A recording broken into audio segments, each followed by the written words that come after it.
부산총신 요한계시록 강해 파일 제8장 7나팔 재앙 1, 6장의 7인 재앙 심판받는 자들과 7장의 첫 번째 삽경 구원받은 자들의 이야기를 넘어서 8장 9장으로 들어오면 6장보다 더 복잡한 구조가 우리를 기다리고 있는데요. 이미 말씀드린 대로 계시록의 몸통 부분은 미로가 많은 카타콤과 같고 감정의 변화가 많은 롤러코스터와 같은데요. 아직 계시록에 대한 호기심이 없는 분들은 카타콤도 롤러코스터도 느끼지 못하고 넘어갈 수 있지만 조금 예민하신 분들은 오히려 정신이 흔들려서 멀미 같은 것을 느끼는 것이 지극히 정상적인 현상인데요. 제가 요한계시록 강의 첫 시간의 핵심 중심으로 강의한다고 선언해놓고 1장에서는 만남, 2장, 3장에서는 처음 사랑에 대해서 말씀드릴 때는 제대로 핵심을 다루었는데요. 4장, 5장에서 성부 하나님, 성자 하나님께 드리는 경배에 대해서 강의하다가 보니까 핵심을 이야기하면서 하나님에 관한 여러 가지 사실을 그냥 지나칠 수가 없어서 간결하게 요약해서 말씀을 드리다가 핵심을 희석시킨 것 같은 느낌이 드는데요. 또 한편으로 생각하면 핵심에다 요점을 보태다가 강해가 좀 밋밋해진 느낌이 드네요. 게다가 6장에 들어오면서 20장만큼이나 치열한 논쟁을 하고 반박을 미리 막고 반문을 막기 위해서 방어막을 치다가 강의 내용이 길어져서 6장, 7장을 한데 묶어서 강의한다고 엄지를 던져놓고 분량이 많아져서 따로따로 강의 파일을 올리게 되었는데요. 그러다 보니까 강의 분량을 줄이지도 못하고 통제할 수 없게 되고 과거의 경험을 가지고 미리 짐작하면 안 되겠다는 생각까지 들었어요. 지금 우리가 함께 다루어야 할 주제는 새 시리즈 재앙 가운데 중간 재앙, 두 번째 재앙, 7나팔 재앙을 다루어야 하는데요. 7나팔 재앙은 얼핏 보기에 재미가 별로 없어 보이는 데다가 8장에 처음 4나팔 재앙, 9장에 다섯째, 여섯째 나팔 재앙, 11장에 일곱째 나팔 재앙, 이렇게 세 군데 뿔뿔이 흩어져 있는데요. 어쩌면 계시록에서 한 부분을 빼버린다면 이 부분을 빼버리고 싶어지고 강의를 할 때마다 이 부분에 오면 어떻게 강의해야 은혜를 받게 하지? 이렇게 조금 부담을 갖는 부분인데요. 그런데 우리의 생각, 우리의 느낌대로 이 부분을 빼버리면 너무나 중요한 부분, 성도들의 기도와 하나님 나라가 빠져 나가는 거예요. 그러니까 보석으로 말하면 너무너무 큰 궁궐에 그것도 가장 중요한 위치의 왕관의 모습을 하고 자리를 잡고 있는 것이 아니라 너무너무 좋은 보석인데 흙과 먼지가 묻어서 아무도 모르고 나만 알고 있는 그런 보석이라고 생각하면 구미와 관심이 당기지 않을까 이런 생각이 드네요. 7나팔 재앙이 재미가 없는 게 아니고 너무 굵직한 주제가 숨어 있는 것이 사실이에요. 말하자면 6장에서 흰말의 복음운동과 전쟁, 그리고 순교자들의 호소와 하나님의 응답, 그것도 형제 순교자들의 수가 찰 때까지 기다리라는 무거운 주제가 있었던 것처럼 7나팔 재앙에는 성도들의 기도의 응답으로 땅에 재앙을 쏟아붓는가 하면 두 증인의 복음사역과 순교의 결과로 세상 나라가 하나님의 나라, 그리스도의 나라가 되고 계시록의 네 번째 천국의 영광스러운 모습이 나타나고 있는 7인봉 재앙보다 더 묵직한 주제를 다루고 있다는 것을 생각할 때 더 큰 기대를 가지고 집중해야 하지 않을까 생각이 드네요. 그러고 보면 요한계시록은 어느 한 장도 소홀히 할 수 없지만은 특별히 몸통 부분은 더욱더 소홀히 다룰 수가 없다고 생각되네요. 어떤 주석가가 7나팔 재앙 중에 첫 번째 나팔 재앙을 설명하면서 주후 79년에 일어난 베수비오 화산으로 폼페이 도시가 날아가버리고 용암에 녹은 인체가 그대로 석고처럼 굳어버린 화산 이야기를 하고 있는데요. 그러면 요한이 계시록을 기록한 해를 대체적으로 주후 95년 전후로 보고 있는데요. 계시록 기록하기 약 16년 전이면 요한의 나이가 81세가 되고 그때 화산이 터지고 97세에 요한계시록을 기록한 셈이 되네요. 그렇다면 용암이 녹아서 석고가 되어버린 사람들의 모습을 눈으로 확인하지는 못했을지 모르지만 얼마나 많은 사람들이 화산으로 죽고 한 도시가 완전히 날아가 버리는 참혹한 재앙이 있었다는 것을 알고 있는 상태에서 요한계시록을 기록했을 가능성이 많은데요. 말세의 재앙, 종말의 심판을 기록할 때 얼마나 가슴이 떨리고 손이 떨리는 경험을 했을까요?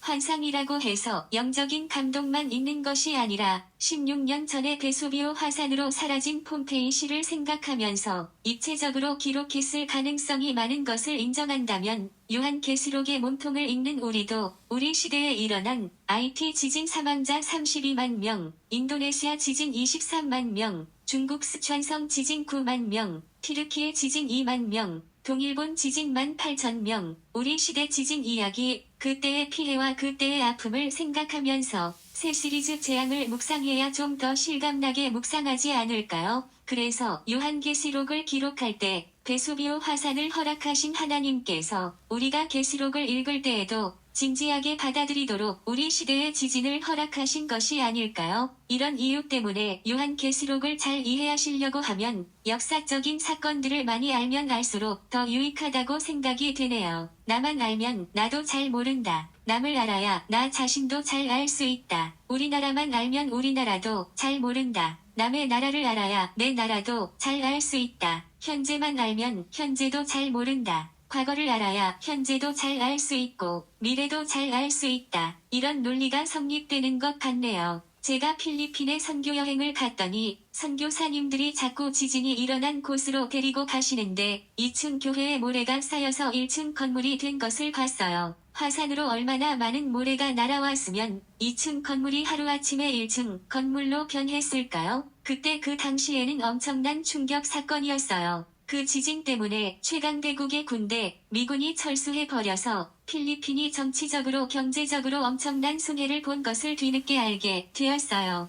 일어나고 7 나팔 재앙을 7가지로 정리해드리고 간단하게 설명해드리려고 하는데요. 7째 인봉 재앙과 7 나팔 재앙과의 연관 관계 8장 1절에서 2절, 이 성도들의 기도와 재앙과의 연관 관계 8장 3절에서 5절, 3 처음 네 나팔 재앙에 관한 설명 8장 6절에서 12절, 4화 세화에 대한 설명 8장 13절, 5 다섯째 나팔 재앙에 대한 설명 9장 1절에서 12절, 6 여섯째 나팔 재앙에 대한 설명 9장 13절에서 21절, 7 일곱째 나팔 재앙에 대한 설명 11장 15절에서 19절. 자, 이제 본론으로 들어와서 7가지 주제를 풀어서 설명드리면 첫째로 7째 인봉 재앙과 7 나팔 재앙은 어떤 연관 관계가 있는가? 계시록 8장 1절, 2절을 보면 7째 인을 떼실 때에 하나님 앞에 7 천사가 7 나팔을 받았더라. 이렇게 말씀하고 있는데요. 여기서 계시록의 몸통 부분의 구조를 잘 이해하는 것이 필요한데요. 이미 말씀드렸지만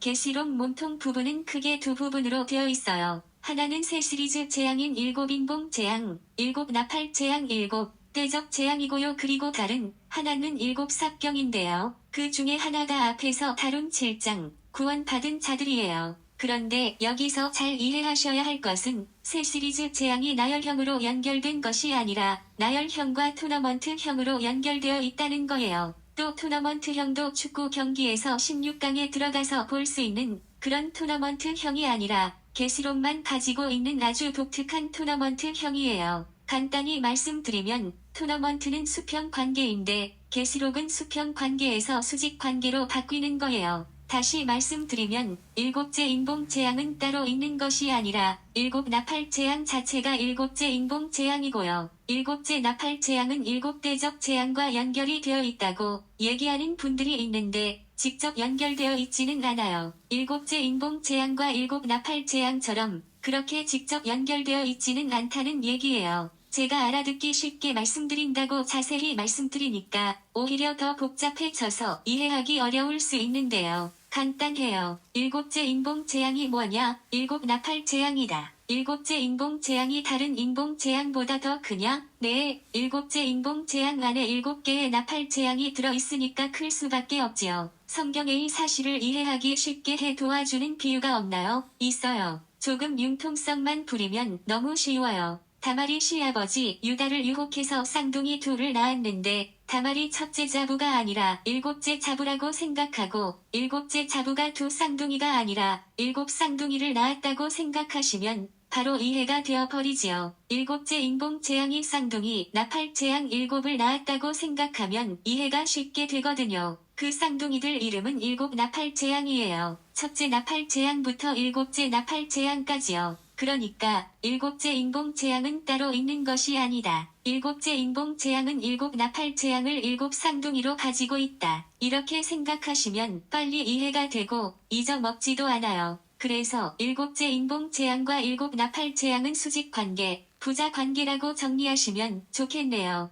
둘째로 성도들의 기도와 재앙과의 연관 관계 8장 3절에서 5절, 3절에서 5절 말씀 향연이 성도의 기도와 함께 하나님 앞으로 올라가는지라 천사가 향로를 가지고 제단에 불을 담아다가 땅에 쏟음에 우레와 음성과 번개와 지진이 나더라. 이렇게 말씀하고 있지요. 한마디로 말씀드리면 수증기가 하늘로 올라가서 찬 공기를 만나 비가 되어서 다시 내려오는 기후 현상처럼 성도들의 기도가 올라가서 기도의 응답으로 재앙이 되어 내려오므로 심판이 이루어진다는 말씀이지요. 다시 말씀드리면 하나님께서 공의로우시기 때문에 하나님의 공의로 심판하시는 것이 일반적인 심판의 원칙이잖아요. 공의의 심판, 의로우신 심판이죠. 사탄과 사탄의 사자들과 사탄에게 속한 무리들이 하나님의 백성이요 하나님의 자녀인 지상교회를 핍박하고 박해하니까 공의의 심판으로 그들을 심판하시는 것이 너무도 당연하잖아요. 그러나 여기서는 성도들의 기도에 응답하심으로 심판하신다는 사실을 밝혀주고 있어요. 그러면 성도들의 대표적인 기도가 무엇인가요? 어떤 분들은 6장에 나오는 순교자들의 기도라고 얘기하고 있는데요. 여기에 나오는 성도들은 순교자들만 가리키는 것이 아니라 순교자들을 포함해서 일반 성도, 보통 성도, 평신도들이라고 보는 것이 좀 더 포괄적인 것 같네요. 순교자들만 핍박을 당하는 것이 아니고 순교자들만 기도하는 것이 아니라 순교자들보다 더 많은 일반 성도들이 핍박당하고 기도하는 것으로 보는 것이 좋아요. 이 사실을 확실하게 지지해주는 말씀이 그냥 성도들이라고 말씀하지 않고 모든 성도들의 기도라고 말씀하고 있는 거지요. 우리가 성경을 해석할 때 자의적으로 해석하거나 자기 경험에 의존해서 해석하거나 자기 상식에 의해서 해석하기 쉬운데 가장 중요한 것은 성경 기록 그대로 해석하는 것이 정석인 것 같네요. 역사로 말하면 사실 왜곡도 아니고 선전선동도 아니고 승자 중심의 역사도 아니고 건국전쟁에서 말하는 대로 가장 중요한 작업은 문서와 기록 자료에 기초한 평가라고 한 것처럼 원어 성경에 기록되어 있는 대로 가감 없이 해석하는 게 가장 좋은 메시지를 얻는 비결인 것 같네요. 성도들의 대표적인 기도가 누가복음 18장 7절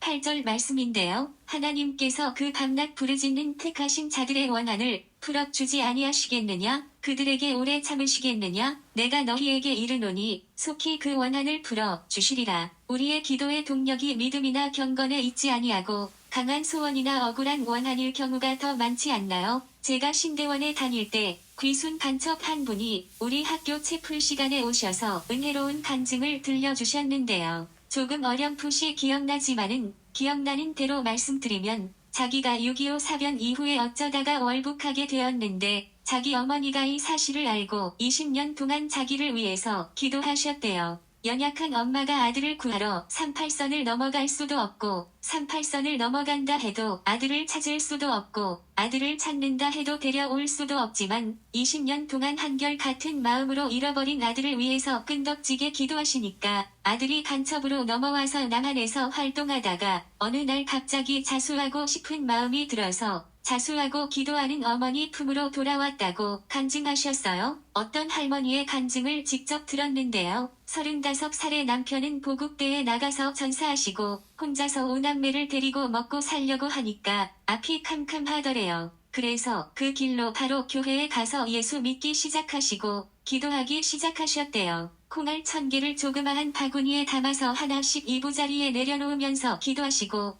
그 1000개의 콩알이 다 없어지도록 기도를 하셨대요. 그 결과 하나님의 은혜로 5남매 먹여 살리고 공부시키고 아들은 목회자가 되고 딸은 사모가 되고 손자대에 가서는 주의종, 선교사, 전도사, 사모 11명이 나오고 그 손녀 중에 한 사람이 제가 아는 선교사님과 결혼을 하셨는데요. 그 선교사님이 고백하기를 목사님, 제가 결혼 하나는 잘 한 것 같습니다. 이렇게 얘기하더라고요. 요즘 아가씨 35살이면 아직 결혼 안 한 사람도 많을 텐데 아버지 없는 아이들 5을 기도로 키워내고 한 걸음 더 나아가서 주의종으로 키워냈더니 숨자대에 가서 11명의 사역자가 열매로 나타나는 거예요. 이런 걸 보면 아무리 봐도 한국 교회 교인들은 기도가 관건인 것 같네요. 저는 이 간증을 듣고 그 할머니도 대단하시고 그 할머니의 하나님도 대단하시다는 생각을 했어요. 문제가 있을수록 해결의 방법이 없을수록 살아갈 길이 막막할수록 앞이 캄캄할수록 전적으로 하나님 앞에 매달려서 기도하니까 50년, 60년 지나서 많은 열매, 좋은 열매 맺는 것을 볼 수 있네요. 6장에서 복음운동은 화를 가지고 있기 때문에 복음의 화살로 사람들의 심장을 관통시켜서 그 영혼은 구원할 수는 있지만은 원주민의 공격을 막을 수 있는 육적인 방어 무기는 없다고 말씀드렸는데 8장에서는 복음 전도자의 가장 강한 방어 무기는 바로 기도라는 것을 잘 가르쳐 주고 있네요. 왜냐하면 전능하신 하나님 아버지께 기도로 아뢰기만 하면 그 분이 다 알아서 해결해 주시기 때문에 기도가 가장 강력한 무기지요. 기도의 무기 밖에 없지요. 복음의 화살은 공격 무기, 기도의 무기는 방어 무기. 복음의 화살과 기도의 무기가 우리에겐 가장 강력한 무기인 게 틀림없네요. 이런 일에는 다니엘이 우리에게 좋은 본을 보여주었잖아요. 조서의 어인이 지킨 것을 알고도 전에 행하던 대로 하루에 3번씩 기도하고 오히려 감사했다고 하잖아요. 참으로 세상이 감당할 수 없는 기도의 사람이지요. 사자 굴에 던져졌는데 사자를 먼저 만난 것이 아니라 천사를 먼저 만났잖아요. 천사를 먼저 만나고 난 다음에 왕을 만나니까 왕이 다니엘의 하나님을 높이고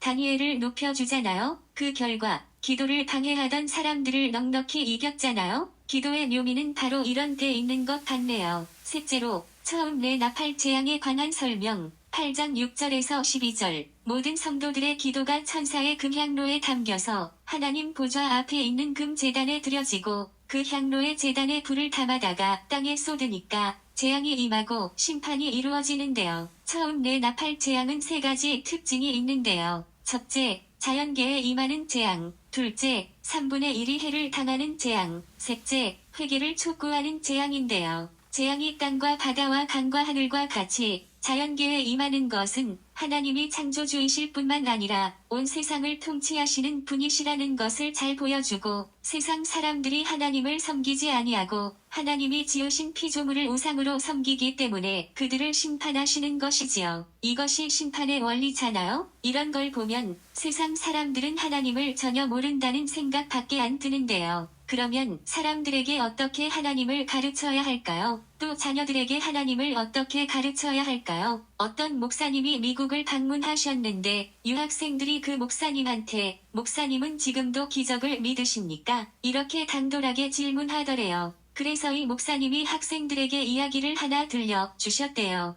비가 오고 난 다음에 마당에 나갔더니 지렁이 한 마리가 마당에 누워 있는데 수백 마리의 개미들이 달라붙어서 영치기 영차 영치기 영차 지렁이를 자기네 집으로 옮겨가는데 너무도 답답해서 집에 가서 나무젓가락 하나를 가지고 와서 지렁이를 집어가지고 개미 집 앞에 갖다 줬더니 개미들이 와 기적이 일어났다고 춤을 추는데 나무젓가락이 개미들에게 기적이라고 하면 하나님이 하시는 모든 일은 다 우리 인간에게는 기적이라고 하셨대요. 본회퍼는 침묵은 경청의 전제 조건이라고 했잖아요. 유학생들의 침묵은 하나님의 말씀을 들을 준비가 되어 있는 것이지요. 문제는 이렇게 이야기를 들려주고 자극을 주고 도전을 주는 사람이 있느냐 없느냐 이거죠. 이런 사람을 만나느냐 못 만나느냐 이거잖아요. 아니에요. 들을 마음만 있으면 하나님이 어떤 사람을 붙여줘도 붙여주시고 어떤 사건을 통해서라도 들려주시고 깨우쳐 주시는 것이지요. 김정일은 김일성의 둘째 아들이고 첫째 아들 김성일은 12살 때 물에 빠져 죽고 셋째 아들 김창일은 어릴 때 스탈린의 양자로 갔는데요. 양자로 갈 때 자기 엄마 김정숙의 외모를 많이 닮고 성품도 많이 닮은 부모를 붙여서 보냈는데 그 부모가 예수 믿는 사람이었대요. 그래서 김창일에게 성경 이야기를 들려주고 복음을 전해줘서 어릴 때부터 예수를 믿게 되었대요. 스탈린이 공산혁명을 일으키면서 사람을 많이 죽였는데 죽을 때가 가까이 오니까 양심의 가책을 느끼면서 마음의 고통을 당하고 있을 때 김창일이가 스탈린한테 아버지, 유모가 그러는데 하나님은 아무리 큰 잘못을 저질러도 잘못했다고 솔직히 말하면 다 용서해 주신다고 했어요. 그러니까 아버지도 하나님께 잘못했다고 솔직히 말하고 용서해 달라고 하세요. 그러면 다 용서해 주실 거예요. 이렇게 용감하게 전도했다고 하네요. 저는 지금 스탈린 이야기 하는 것이 아니고 김창일의 부모 유영실에 대해서 얘기하고 있는 거예요. 누군가 전하는 사람이 있어야 하고 듣는 사람이 있어야 하나님을 알게 되고 믿게 되고 구원을 받게 되고 심판을 피하게 되는 거지요. 그 다음에 7 나팔 재앙은 땅의 3분의 1이 해를 당하는 심판이에요.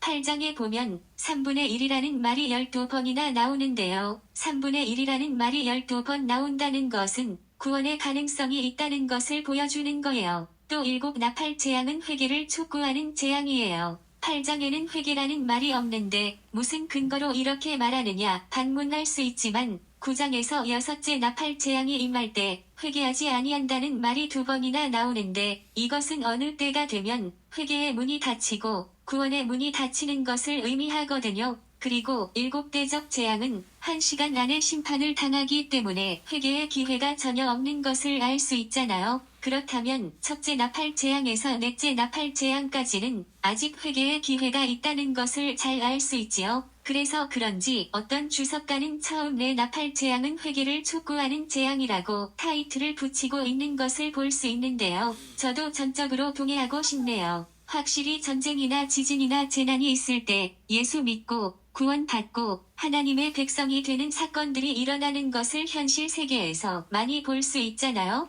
체첸 전쟁이 일어났을 때 러시아 남단 모즈독에서 군인들이 임무교대, 다시 말해서 새로운 부대가 전투에 투입되고 전투하던 부대가 물러나오는 임무교대를 했는데 면회 오는 가족들이 너무 많아서 여관이 부족했대요. 그때 제미교포 선교사님이 자기 교회에서 군인들과 가족들을 주무시게 하고 빵과 물을 제공하면서 전도를 해서 교회가 부흥하니까 미국에서 한국에서 교인들이 많은 후원을 해줘서 10년 안에 지교회 100교회 이상을 세우시는 것을 봤어요. 전쟁은 구약시대 사람들이 다른 신을 섬기고 우상을 섬기기 때문에 하나님이 전쟁으로 징계하셨지만 지금은 복음을 전하기 위해서 영혼을 구원하기 위해서 전쟁을 허락하신다는 느낌을 받을 때가 많아요. 최근 30년 동안에는 체첸 전쟁, 걸프 전쟁, 코소보 전쟁, 아프간 전쟁, 이라크 전쟁, 이 모든 전쟁이 모슬렘 국가에서 일어나는 것을 볼 수 있는데요.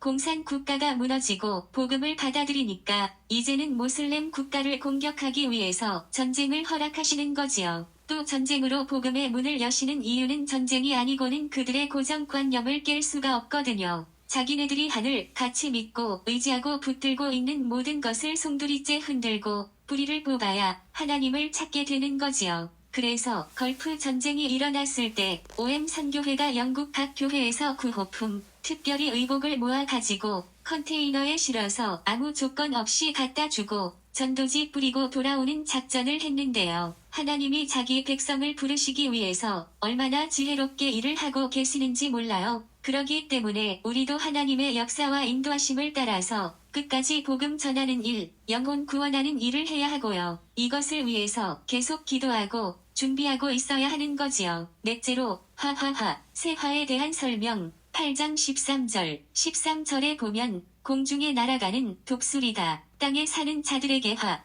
화가 있으리니 이는 새 천사들이 불어야 할 나팔 소리가 남아 있음이로다. 이렇게 말씀하고 있는데요. 독수리는 논란이 많지만 대체로 천사로 해석하고요. 땅에 사는 자들은 불신자들을 말하고요. 그들에게 화가 있다고 외치는 것은 그들이 지금까지 본 재앙보다 더 무서운 재앙이 그들을 기다리고 있기 때문에 예고해주는 것이지요. 세 가지 화에 대해서 몇 가지로 정리해드리면 제일 먼저 화가 무엇을 의미하는가 하는 것이죠. 우선에 여기서 직설적으로 말하는 것은 첫째 화는 5째 나팔 재앙을 말하고 둘째 화는 6째 나팔 재앙을 말하고 셋째 화는 7째 나팔 재앙을 말하고 있지요. 그 다음에 화가 기다리고 있다고 예고해주는 이유가 무엇인가 하는 거지요. 그것은 바로 회개를 요구하는 것이죠. 바로 눈앞에, 바로 코앞에 무서운 재앙이 기다리고 있는데 그것을 아는 사람이 모르는 사람에게 예고해주는 것은 너무나도 당연한 것이지요. 요즘은 고속도로에 나가면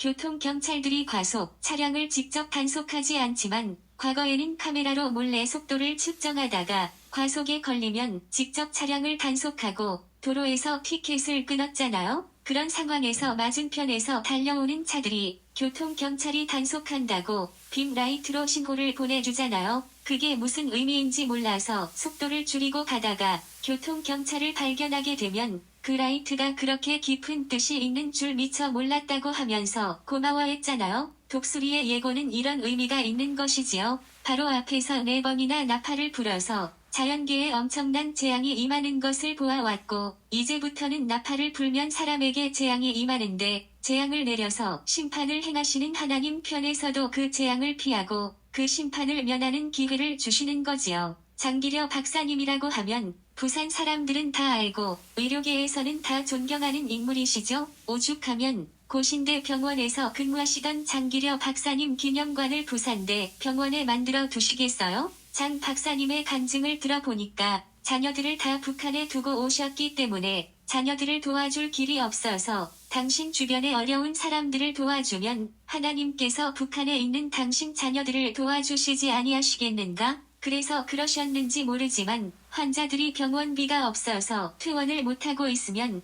장 박사님이 저녁에 몰래 오셔서 환자들한테 도망가라고 뒷문을 열어주셨다고 그러잖아요. 거룩하시고 공의로우신 우리 하나님이 죄인들을 심판하시지만 왜 장기려 박사님 같은 그런 마음이 없으시겠어요? 얼마든지 있으시죠? 그러니까 독수리 같이 생긴 천사를 통해서 화를 선포하게 하시면서 피할 길을 주시는 거지요. 저는 화에 대해서 강해를 해야 하는데 아무것도 마음에 잡히는 것이 없었어요. 그러면 강해를 못 하는 것이죠. 그래서 본문 정리를 하고 난 다음에 이 책 저 책을 뒤지고 이 주석 저 주석을 구경하는 거지요. 그런데 브라조 신학 주석 시리즈 중에 계시록을 보니까 눈물을 나게 하는 해석이 나오는 거예요. 화를 외치는 것은 회개하라고 하는 복음적 호소에 따른 부정적인 약속을 말하는 언어라는 거예요. 다시 말하면 회개하라는 말을 잘 안 들으니까 반의적으로 화가 있으리라고 경고하시는데 속마음은 회개하고 용서받고 재앙 당하지 말고 심판을 피하라는 말씀이라는 거예요. 자녀들에게 공부하라.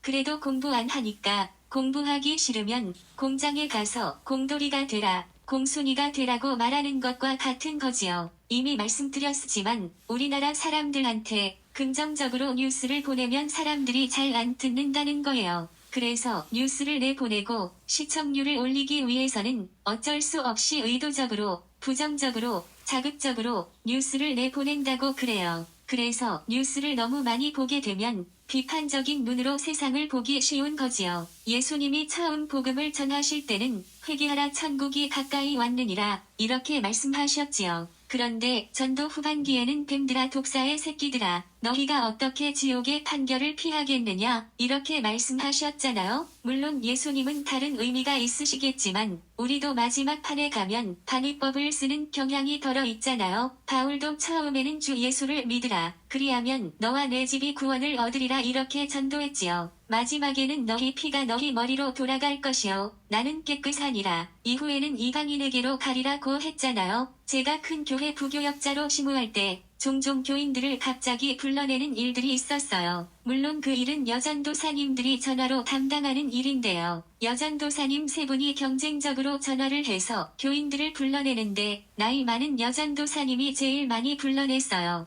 나중에 교역자 회의 때 비결을 말씀하시는 것을 들어보니까 말 한마디 하니까 다 나오더라고 하시면서 하시는 말씀이 오늘 교회에 안 오면 다시는 기도 안 해준다. 이렇게 말했더니 바쁘다는 핑계 안 대고 다 나오더라는 거예요. 그 다음에 한 가지 더 말씀드린다면 브라조 신학 주석 계시록의 저자 조셉 맨기나는 바로 앞에 넷째 나팔을 불고 재앙이 임할 때 해 3분의 1과 달 3분의 1과 별들의 3분의 1이 타격을 받아 그 3분의 1이 어두워질 때 독수리가 공중을 날아다니면서 아직도 기회가 있다고 지금이라도 회개하면 재앙을 피하고 심판을 면할 수 있다고 땅에 사는 자들에게 화가 임한다고 외쳤다는 거예요. 사람들이 하나님의 이런 마음을 알 수 있을까요? 독수리로 가장한 천사의 마음을 알 수 있을까요? 지금이라도 구원의 기회가 있다는 것을 알 수 있을까요? 제가 큰 교회 부목으로 심우할 때 한 청년이 찾아와서 우리 아버지가 아파 누워 계시는데 목사님이 오셔서 전도 좀 해주세요. 그러는 거예요. 속으로 나는 설교는 잘 해도 전도는 잘 못하는데 그러면서 어디 사시느냐고 물었더니 밀양에 사신대요. 부산에서 1시간 이상 가야 하는데 그러면서 전도에 자신이 없어서 민기적거리고 있었어요. 그랬더니 이 청년이 당회장 목사님한테 찾아가서 말씀드려서 당회장 목사님이 특별 지시를 해서 꼼짝없이 가게 되었어요. 여전도사님 여전도회 회장 또 칭한 친구 기사 저까지 5사람이 밀양으로 봉고 타고 갔어요. 말 잘하는 여전도사님, 똑똑한 두 여집사님, 기사까지 있는 데서 제가 전도를 해야 하는데 얼마나 떨리는지 자기네들은 모처럼 나들이 한다고 좋아서 춤을 추는 기분인데 저는 베세메스로 가는 암소처럼 사지로 끌려가는 기분이었어요. 그래서 계속 하나님 아버지 한 번만 살려주세요. 한 번만 살려주세요. 그 기도밖에 할 게 없었어요. 진짜 이판사판이었어요. 집에 들어가니까 방의 분위기가 어둡고 부친의 얼굴을 보니까 벌써 사색이 되어 있었어요. 제가 정보를 알고 갔지만 말문을 트기 위해서 질문을 했어요. 올해 연세가 얼마나 되세요? 62이라고 하시더라고요.